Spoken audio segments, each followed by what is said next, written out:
Halo teman-teman semua, ketemu lagi dengan saya Dr. Dimas di Prajagopt Talk PID.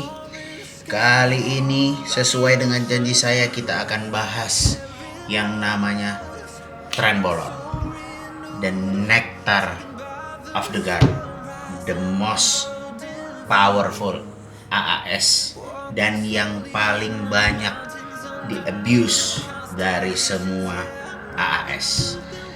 Mari kita bahas Trenbolone.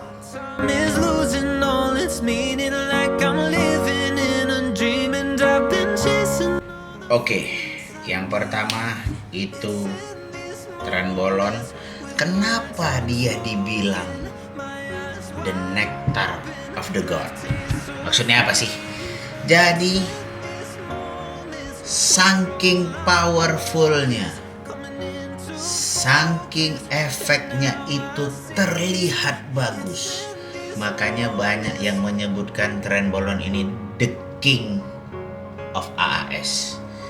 Menghasilkan otot yang besar, masif, hard, dan kelihatan freak. Oke. Jadi kita perlu tahu historinya dulu, sejarahnya. Pertama kali Trenbolone ini diciptakan di tahun 1967 di Prancis. Digunakan pertama kali untuk manusia, untuk mengobati penyakit-penyakit mulai dari osteoporosis, anemia yang tanpa sebab yang jelas, cancer, AIDS, dan segala macam. Lalu setelah penelitian dia mulai kehilangan kepercayaannya, atau dia mulai tidak dipergunakan lagi untuk manusia pada tahun 1980. Tidak lagi digunakan untuk manusia, tapi digunakan untuk hewan ternak, karena ternyata setelah penelitian efek sampingnya yang luar biasa besar, efek samping yang luar biasa buruk. Dan pada tahun 1980 sekian itu mulai digabungkan dia dengan ester. Ester yang paling pertama diciptakan yaitu asetat, yang digabungkan pertama kali dengan Trenbolone dan dimerek dagangkan dengan nama Vinajec di Jerman pertama kali. Lalu pada tahun 1990-an mulailah ditemukan ester-ester yang lain, digabungkanlah dia bersama dengan enantat, dan yang paling terbaru itu dengan ester heksahidrobensil karbonat, atau yang biasa kita kenal dengan Trenhexa atau parabolan. Oke. Trenbolone merupakan masuk ke dalam golongan kelompok steroid atau kelompok AAS 19 NOR. Jadi dia derivatif 19 NOR. Dia sangat unik. Kenapa? Karena propertinya itu dia adalah anti aromatase. Jadi dia tidak akan berubah menjadi estrogen, dan dia juga mempunyai properti anti 5-alpha reduktase. Jadi Trenbolone ya Trenbolone, tidak akan mengkonversi menjadi estrogen karena anti aromatase, dan tidak akan berubah menjadi DHT karena dia juga anti dari enzim 5-alpha reduktase.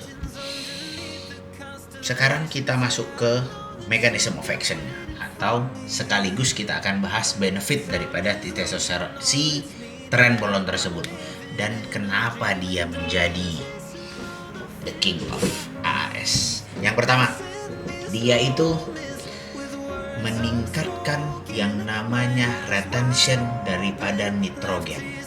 Jadi semakin tinggi retention daripada nitrogen di badan kita, akan kelihatan hipertrofi yang terjadi sama sel otot kita itu semakin besar. Itu yang pertama. Dan semakin tinggi nitrogen daripada badan kita, itu dia juga akan mencegah badan kita masuk ke dalam catabolic state. Artinya tidak akan ada kehilangan massa otot ketika kita menggunakan Trenbolone, even if kita dalam keadaan chronic calorie deficit. Yang kedua, Trenbolone juga mencegah hormon tiroid lengket kepada reseptor tiroid. Artinya reseptor tiroidnya menjadi tidak aktif, sehingga tidak terjadi metabolisme yang terlalu tinggi akibat daripada tiroid, sehingga juga mencegah untuk badan kita masuk ke dalam catabolic state. Yang ketiga, meningkatkan kemampuan sintesis daripada protein di badan kita sebanyak 2-3 kali lipat. Artinya, semakin banyak kemampuan badan kita melakukan protein sintesis, semakin besar juga kemungkinan badan kita untuk membentuk sel otot yang baru. Yang keempat, benefit dan mechanism of action daripada Trenbolone yaitu adalah nutrition partitioning. Apa sih maksudnya nutrition partitioning ini? Jadi gini, nutrition partitioning itu adalah membuat badan kita itu menjadi sangat optimal menggunakan nutrisi yang masuk ke dalam badan kita. Karbohidrat pengolahannya menjadi lebih bagus, protein sintesisnya menjadi lebih bagus, tubuh menggunakan lemak juga sangat optimal. Makanya ketika kita menggunakan Trenbolone itu mungkin terjadi kenaikan berat badan, tapi kenaikan berat badan yang terjadi pure adalah lean muscle mass. Tidak ada kenaikan berat badan yang diciptakan oleh Trenbolone adalah kenaikan daripada water retention ataupun dari fat mass-nya. Itulah kenapa makanya Trenbolone masuk ke dalam the nectar of the god, the king of AHS. Tapi dibalik daripada benefitnya dan mechanism of action-nya, ya seperti kita tahu bersama bahwa AHS itu pedang bermata dua. Sebelah sini tajam, sebelah sini tajam. Higher benefit, higher juga risk-nya. Side effect-nya pun juga luar biasa. Makanya lah di tahun-tahun sebelumnya itu terjadi pembatalan penggunaan Trenbolone pada manusia. Jadi tidak lagi digunakan untuk manusia karena banyak banget efek sampingnya. Yang pertama, efek samping yang mungkin terjadi ketika kita menggunakan Trenbolone itu yang paling ringan adalah Trencough atau batuk akibat penggunaan Tren. Itu biasanya terjadinya transien atau sementara. Jadi ketika kita masukkan Trenbolone itu biasanya kita tenggorokannya jadi terasa gatal, nafasnya jadi agak susah, agak berat terasa, sehingga ngebuat kita tuh terangsang untuk batuk. Kenapa bisa terjadi demikian? Tidak ada yang tahu dan tidak ada yang bisa menjelaskan bagaimana terjadinya mekanisme batuk akibat Trenbolone. Yang kedua, efek sampingnya adalah ketidakstabilan daripada emosi. Meliputi banyak hal. Yang pertama, pengguna Trenbolone itu lebih insecure. Lebih ngerasa insecure gimana ya maksudnya ya? Ya kayak merasa mudah tersinggung, seperti ada orang yang ngomongin dia padahal enggak. Makanya perubahan emosi itu sangat biasa terjadi ketika kita menggunakan Trenbolone, yaitu jealousnya juga meningkat, rasa cemburu juga meningkat, baik itu sama pasangan ataupun ketika kita melihat rival daripada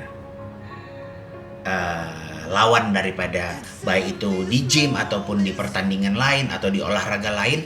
Tentu selalu ada yang namanya rivalitas, itu nggak bisa kita hilangkan. Terus Tren itu membuat si penggunanya lebih sering merasa paranoid atau ketakutan yang berlebih. Ketakutan yang berlebihnya juga meningkat. Terus kalau bahasa sekarangnya yang paling mudah itu jadi lebih baperan. Pengguna Trenbolone tuh lebih baperan. Nanti diliatin orang tersinggung, merasa seolah-olah orang tersebut ngomongin dia, atau ngerasa seolah-olah nih kayaknya kawan ini gak suka nih sama gue nih. Nah jadi lebih gampang tersinggung. Jadi emosinya sulit lah untuk dikontrol. Yang ketiga efek sampingnya ya adalah insomnia atau biasa kita sebut dengan transomnia. Ini turun terus nih. Transomnia, sorry ya. Transomnia. Pengguna-pengguna tren paling sering merasakan yang namanya sulit tidur. Kenapa? Karena keadaan emosionalnya tadi sebenarnya, mulai dari paranoidnya, jadi banyak pikiran yang macam-macam sehingga makin membuat si pengguna sulit untuk tidur.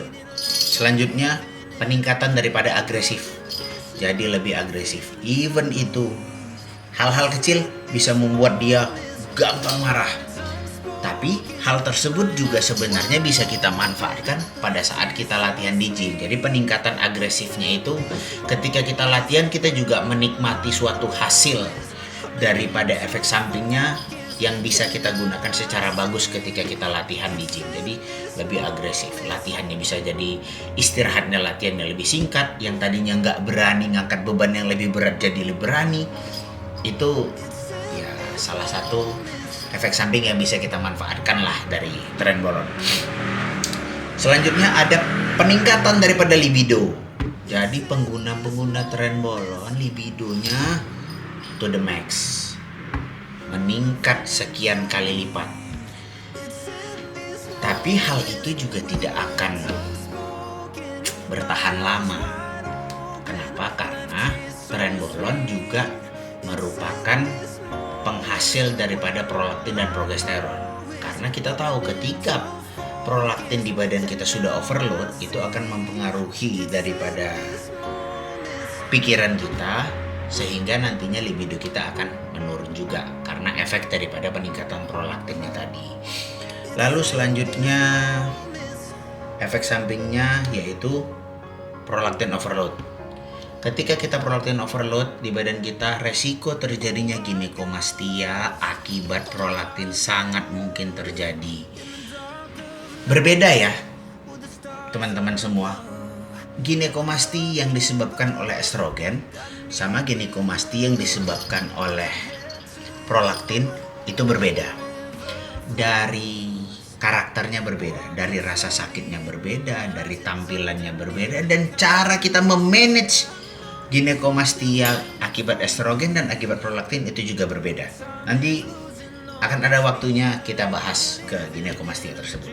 Selanjutnya yang paling jelas yaitu efek samping daripada Trenbolon adalah androgenic side effect. Mulai itu daripada HPTA disruption, jadi penurunan produksi atau stop produksi daripada testosteron itu pasti terjadi ketika kita menggunakan Trenbolon. Lalu Trenbolon itu saya perlu bahas karakternya Trenbolon. Tadi udah saya jelaskan bahwa Trenbolon itu anti aromatase dan anti daripada enzim 5-alpha reduktase. Makanya dia tidak akan berubah menjadi estrogen dan tidak akan membuat DHT kita meningkat. Lalu kita perlu tahu rasio daripada ketika kita ngomongin AS itu kita perlu tahu sebenarnya. Jadi AS itu tingkat kekuatannya itu dihitung berdasarkan rasio anabolik berbanding androgeniknya. Trenbolon itu rasio anabolik sama androgeniknya itu adalah 500 banding 500. Artinya dia itu 5 kali lebih kuat dibandingkan testosteron. Rasio testosteron itu hanya 100 banding 100, sedangkan Trenbolon itu 500 banding 500. Jadi luar biasa powerfulnya.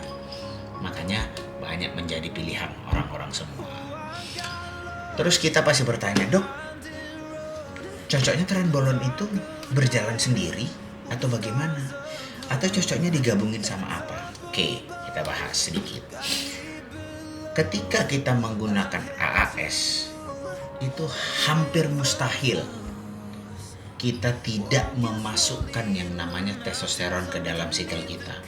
Seperti yang udah saya jelaskan tadi, bahwa dia juga punya yang namanya androgenic side effect, punya HPTA disruption, mensupresi testosteron alami. Artinya badan kita jadi nggak punya testosteron. Kita mau dapat testosteron dari mana selain daripada injeksi? Artinya adalah ketika kita menggunakan testosteron trenbolon, wajib halnya kita memasukkan yang namanya testosteron ke dalam badan kita untuk supaya metabolisme alamiah kita, circadian rhythm kita tetap berjalan seperti biasa, sehingga bisa ya sedikit mencegah daripada side effect yang mungkin muncul.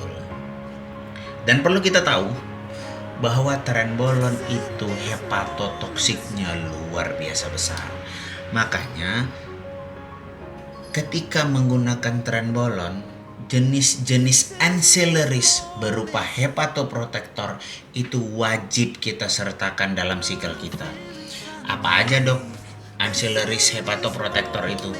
Yang pertama, milk tester wajib kita masukkan.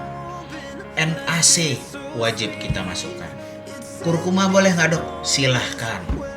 Yang paling bagus TUDCA kita masukkan. Dan mungkin perlu tambahan seperti ALA atau alpha lipoic acid, itu sangat baik. Boleh pilih salah satu atau semuanya dok? Kalau saya, yang namanya ancillaries itu saya selalu pilih yang terbaik, sama halnya seperti dengan PCT.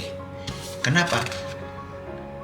Kita udah tahu ini barang atau trenbolon ini hepatotoksiknya tinggi, racunnya tinggi. Jadi kenapa kita nggak mau melindungi badan kita dengan keluar dana yang sedikit lebih banyak, tapi quality of life kita jauh lebih meningkat. Oke, jadi historinya udah, benefit, mechanism of actionnya udah, side effectnya udah, karakternya udah, side effectnya udah. Jadi sekarang kapan dok yang bagus kita gunain trenbolon, cutting atau bulking? Pertanyaan yang paling sering. Trenbolon itu versatile, artinya dia bisa dibawa kemana aja, bisa digunakan kapan saja. Mau cutting masuk, mau bulking masuk. Sebenarnya pada dasarnya itu nggak ada steroid yang khusus ditujukan untuk ini steroid untuk bulking, ini steroid untuk cutting. Nggak ada demikian. Pada dasarnya semua steroid cuma akan membuat kita besar dan basah. Yang membuat suatu AAS itu bisa untuk cutting selain daripada kalori management dan daripada mekanisme of action-nya. Makanya yang benar itu tidak ada steroid untuk cutting atau steroid untuk cutting. Lebih sesuai, lebih cocok digunakan ketika demikian. Nah, kalau trenbolon atau testosteron itu versatile, dia bisa dibawa kemana aja. Untuk cutting bisa, tergantung kalori manajemen. Jadi kapan aja mau digunain bisa. Terus sama nggak dok? Trenbolon asetat sama trenbolon enantat sama aja, yang bedanya cuma esternya aja. Jadi walaupun dia berbeda esternya, sebenarnya karakter yang diciptakan si suatu agen aktifnya atau si AS tersebut itu sama aja. Tidak ada perbedaannya, nggak ada. Yang berbeda cuma jangka waktu si agen tersebut bekerja berdasarkan daripada si esternya. Oke, mungkin ini aja sharing-sharing kita. Singkat aja, padat tentang trenbolon ini. Teman-teman semua, kalau ada yang masih ragu, masih ada yang perlu ditanyakan, boleh di komen, boleh DM di IG saya. Atau kalau masih mau ada yang bingung-bingung atau mau saya pandu dalam penggunaan AS-nya, boleh kontak saya. Saya kebetulan ada jasa lah, boleh kita bilang. Saya juga melakukan suatu aktivitas yang memandu untuk dalam penggunaan AS, menyesuaikan dengan kebutuhan teman-teman semua. Boleh kontak-kontak saya di DM. Terima kasih banyak udah mampir. Jangan lupa di like, kalau perlu di share, supaya lebih banyak yang dapat informasi ini. Saling berbuat baik dan tolong menolong sesama. Thank you. udah mampir. Jumpa lagi.